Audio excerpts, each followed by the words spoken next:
kakabit. Madulas na bigkas ang talagang hatid.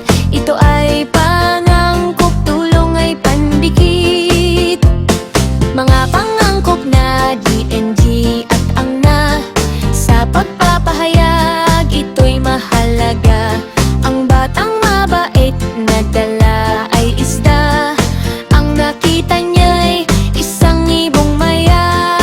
Sa mabait at dala, bata at mabait, sa ibon at maya katagang dinikit. Na hindi at di ba kung ibabanggit, talagang madulas at walang sasabit. Mga pangangkop ay dapat matutunan, wastong gamit nito'y dapat malaman, upang pahayag natin ay magustuhan ng ating kausap, sino man saan man. May mga katagang pang-ugnay ang gamit, ang mga salita ay pinagkakabit. Madulas na